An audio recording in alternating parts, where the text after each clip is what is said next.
I'm seeing a lot of emotion stirred up in this spread, okay? And I feel like it oscillates between like distrust and also frustration and a little bit of anger. And so whatever you do, try to, maintain your composure for this week. And especially when dealing with, people you care about, people you love. Aiming to be a little bit more objective when it comes to communication. So for example, if someone is saying like, "Hey, sorry, I missed you last time. How about we catch up this week?" And you're kind of like, "Oh, when I needed you last week, you weren't there, and now you're here. When you're, like when you're free." So be a little bit careful about, not adding fuel to the fire. If somebody's communicating, just take whatever they say at face value, and don't inject that sense of cynicism or that sense of mistrust into the communication, okay? And the reason I say that is at the center of the spread, how you and your significant other or your crush are dealing with each other, we have the moon. And the moon deals with confusion. It also deals with overall. And your energy is very directed.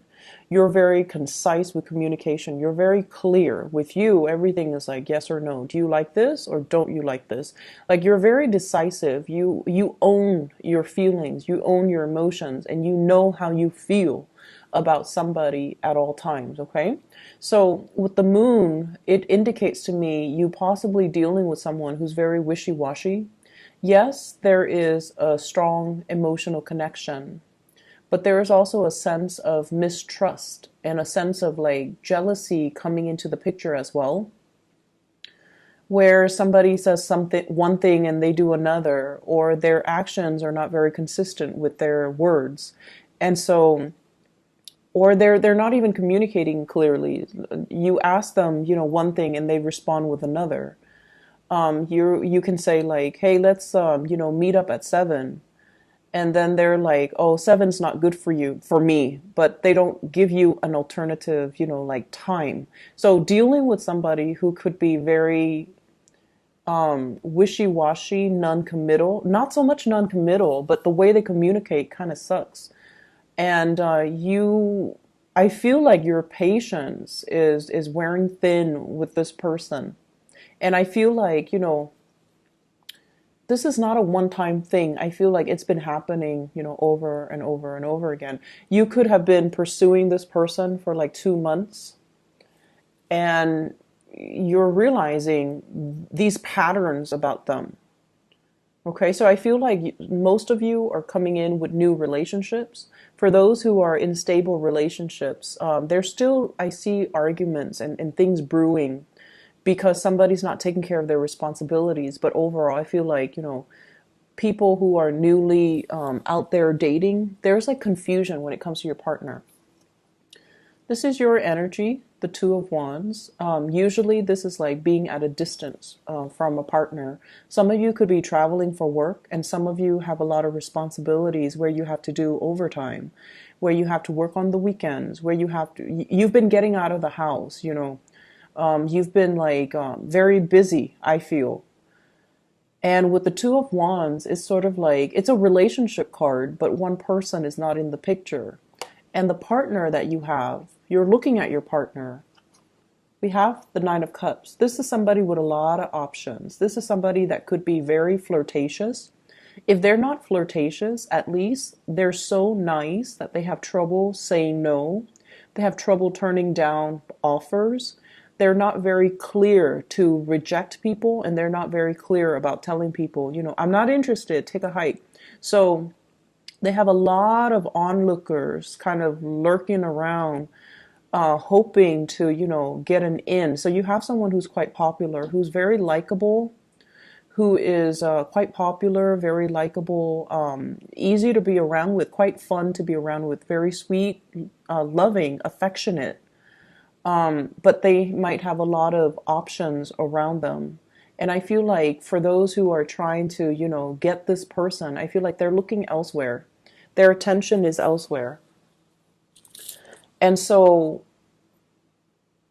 I almost feel like you want to possess this person. I almost feel like you want to kind of like corner them, not so much like physically, but so that you can get a clear, concise answer out of them, and so that you can get a clear, idea as to how do you feel about me? Is this, are you serious with me, or should I, stop wasting my time with you?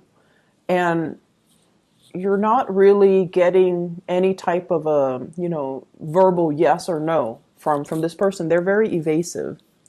And what I have here is the Seven of Wands and the Tower. The Seven of Wands is, it's a relationship, I feel like, from your end where it's very challenging, it's very hard, and I feel like it's affecting your self-esteem from one moment to the next. If you're dealing with someone who's very wishy-washy and they're not able to commit to you, or they say one thing and they do another, it's almost like it just feels to me like it's very difficult. And with the Seven of Wands here, this is almost like all the energy, all the frustration is directed at one person. So I feel like this is your energy towards them, trying to get them to be clear, trying to, and even with couple people, I feel like there might be falling outs, there might be arguments coming into the picture, okay, with the Tower. And I pulled out two cards as well to clarify the Tower, just to see what we're looking at. And we have here the Seven of Cups. This is like fantasy not made into reality. And I have some people as well. This is internet based types of communication where somebody's looking at other pictures, where somebody is like possibly talking to other people, texting other people. And we have here the Ace of Cups.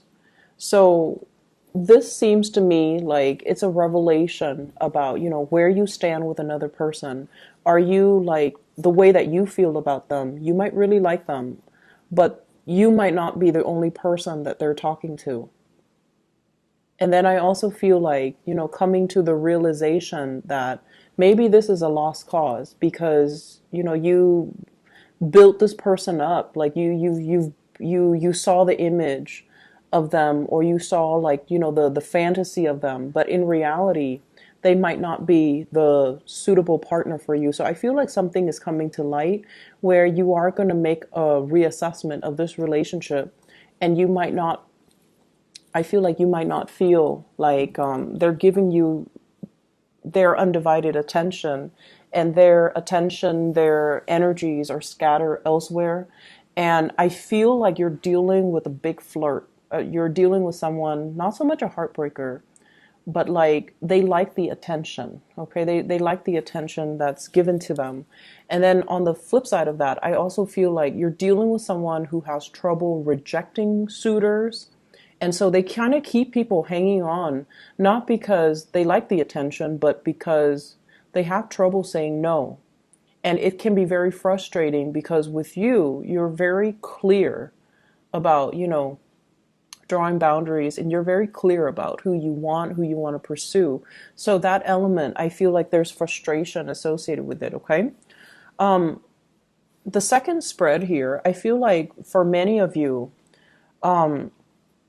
you're planning to receive guests to come to your place, or you're planning to take a trip with friends to venture out. I feel like some of you just want to get away. There's this element about, wanting to get a new start, wanting to like just sell your house, get rid of your stuff and move to a different location. So I'm feeling this sense of like wanting to break out of your shell and have a new experience. Okay. Do something new, do something amazing, and just, plotting the next trip, the next location, the next job, the next vacation even. So I see a lot of that coming into the picture. I don't see financial issues, so no news is always good news. But what I do see is you want a partner in crime, okay? You're more than capable of doing things on your own, but I feel like a lot of the times you're very hesitant. You want a partner by your side, either a friend that you can travel with, somebody that you can go and have lunch with, even a dog that you can take for a walk. But I feel like there is a sense here of not wanting to do things on your own, and that can really hold you back in a lot of the major decisions that you're making. If life is so contingent on having another person by our side, you might as well be like a Gemini or a Libra rather than an Aries.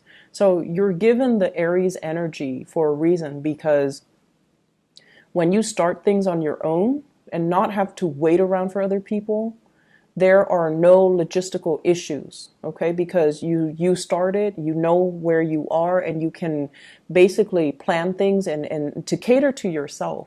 So I feel like in a way you might have come to this week, with the realization that I've really held myself back in life. I keep waiting around for people and they don't really deliver what they promise, okay?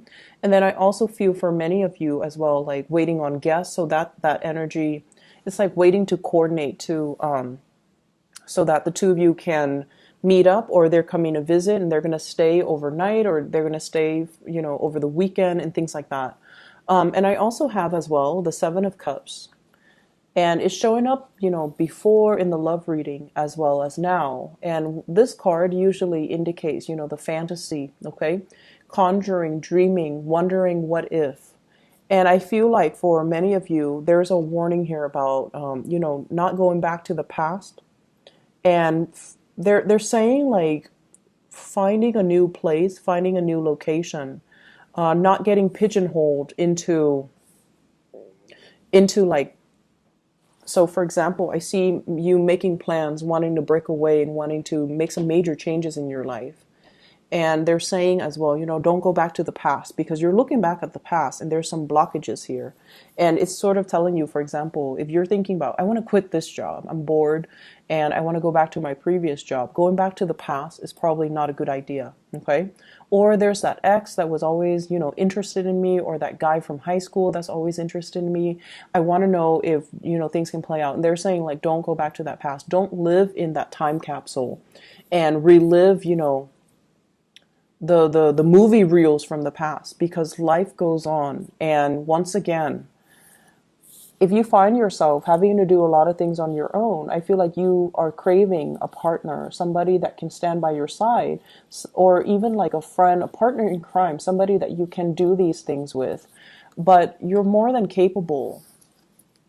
This is your energy. You need to embody your energy, and you need to, own up to the fact that I'm more than capable of doing it on my own. So I feel like a lot of plans have been delayed because you were waiting on other people, waiting for them to get their stuff together, waiting for them to, overcome their sense of like stagnation, waiting for them to finish things, waiting for their career to start. And it has been a series of setbacks because plans were made with other people.